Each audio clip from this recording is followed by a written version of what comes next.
Okay, everyone, I want to talk about something that hit me recently. A small realization about shame. Because shame shows up everywhere when it comes to pornography. It weaves itself into the urge to watch, the frequency, the promises you meant to keep, and the confusion about why change feels so hard.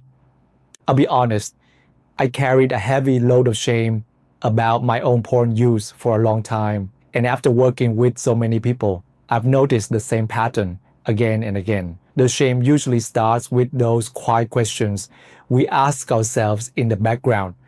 Why can't I just stop? Why do I keep repeating the same cycle? Why do I know it's hurting me and still feel pulled toward it? What's wrong with me?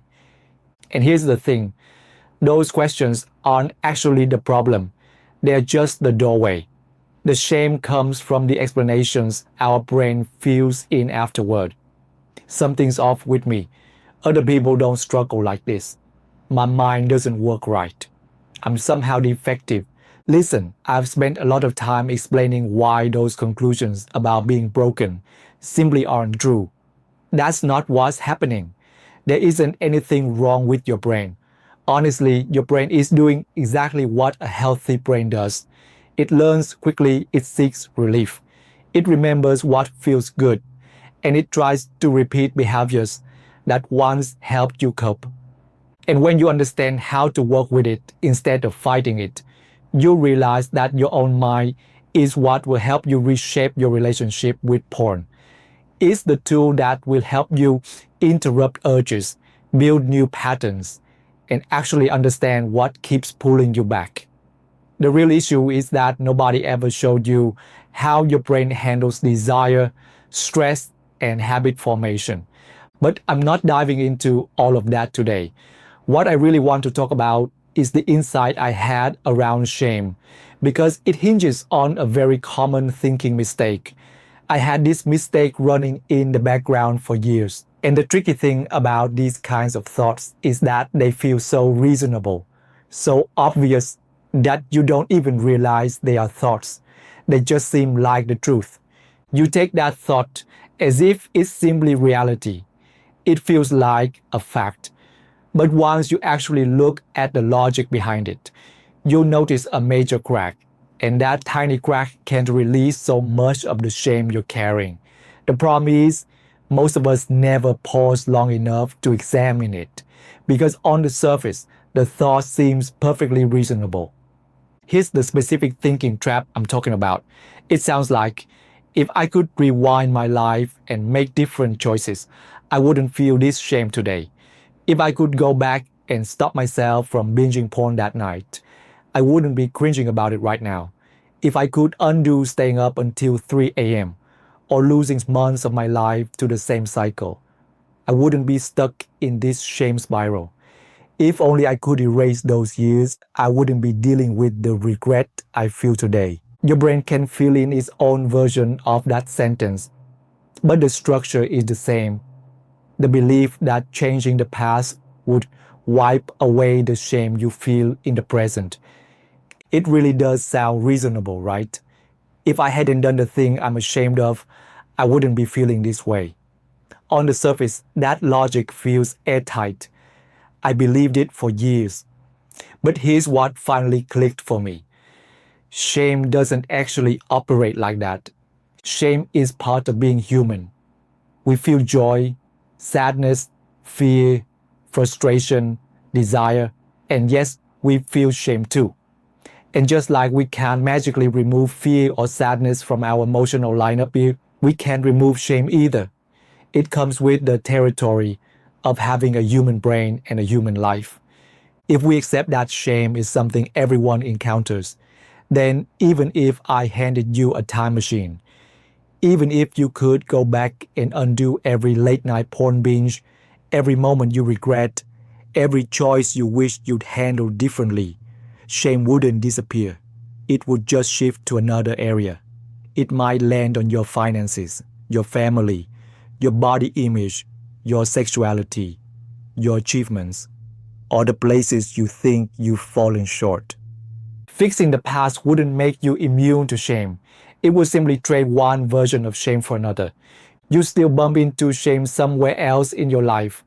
When you're wrestling with porn, you get hit with an extra dose of shame because of all the cultural messages that tell you struggling in this area means something is wrong with you or that it sets you apart from everyone else.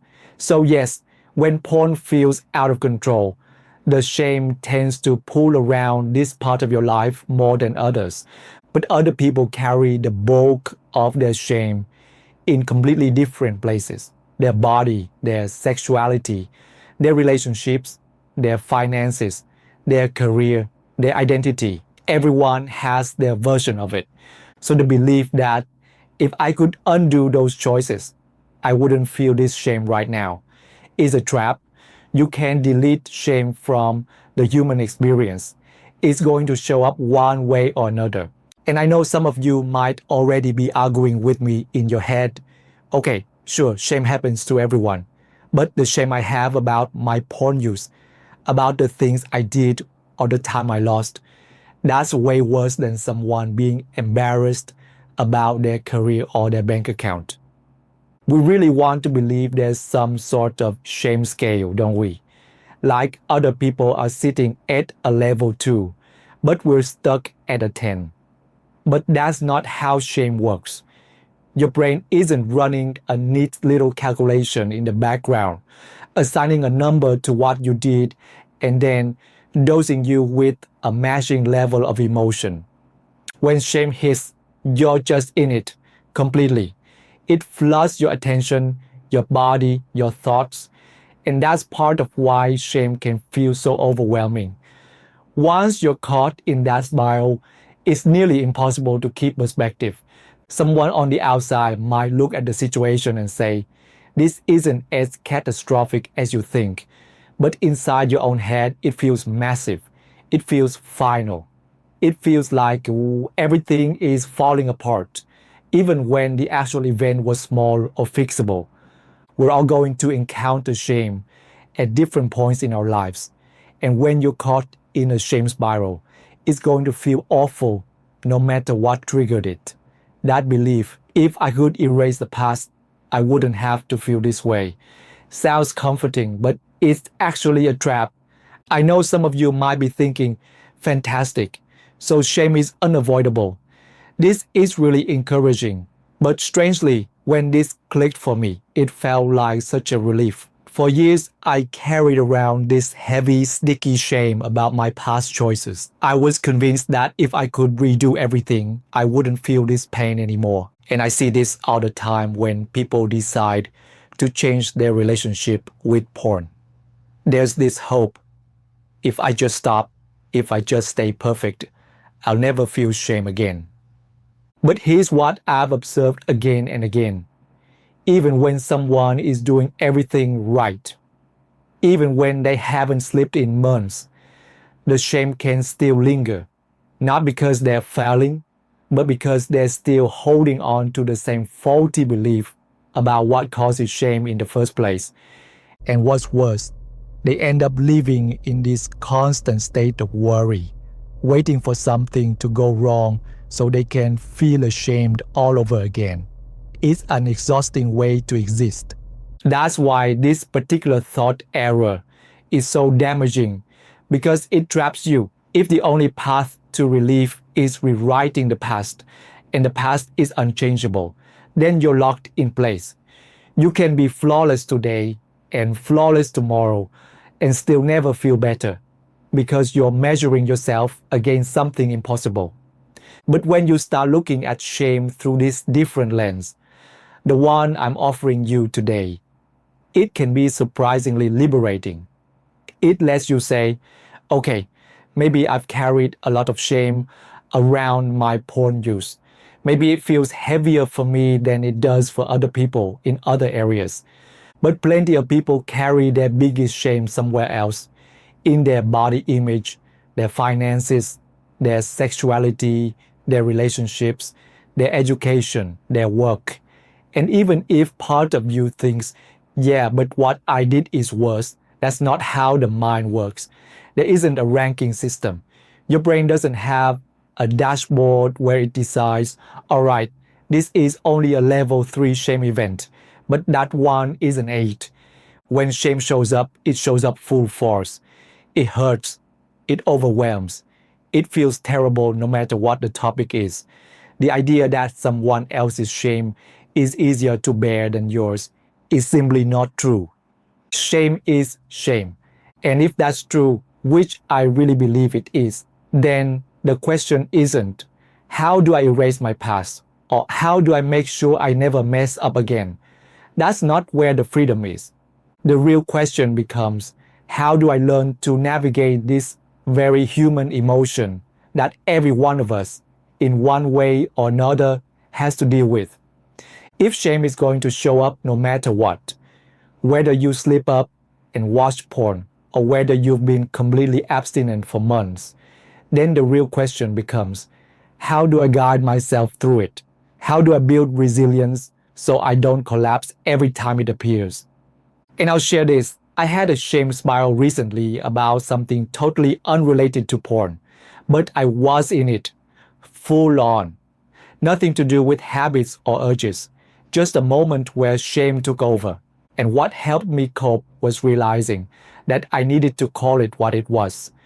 I needed to say out loud, even just to myself, okay, this is shame. I needed to talk to someone I trust instead of hiding it. I needed to notice the old thought errors popping up. That familiar voice saying, if I hadn't messed up, I wouldn't feel like this. I had to remind myself that this is a human emotion, not a personal flaw. And I had to resist the urge to escape it by distracting myself or overworking or numbing out. Because when we avoid the feeling, whether with screens, food, busyness, or anything else, we cut off our ability to actually process it. For me, coping was learning how to let the feeling exist without letting it run my life, allowing shame to be present without letting it consume me. What helped me most was trusting that my body actually can move through emotions like this. And sure enough, after about a day, and believe me, that day was rough, the intensity started to fade. I kept using the tools I mentioned, and I could literally feel the emotion loosening its grip. When you witness that shift in real time, it almost feels unreal. For so long, I genuinely thought the only solution was rewinding the past, that nothing else could touch the shame. But once you practice these skills and then watch them work, you create a memory you can rely on. The next time a shame spiral shows up, whether it's about porn, a mistake, or something totally unrelated, you can say, this feels horrible, but I know I can get through it. I've done it before. You remember how to name what's happening instead of hiding it. You remember to reach out instead of retreat. You remember that numbing won't help. You remember that thought errors show up, and you know how to catch them. And you trust that given time, your body really can process the emotion. That, my friends, is the real key. The goal isn't how do I avoid messing up forever, or how do I become flawless from now on. Trying to live that way will keep you in a constant state of fear. And the solution isn't building a life where you never feel shame again. The real power is knowing how to respond when shame shows up, because it will. Understanding how to ground yourself, how to talk about it, how to let the feeling move through you instead of taking over. That's what creates real resilience. Alright, that's all for today. Talk to you next time.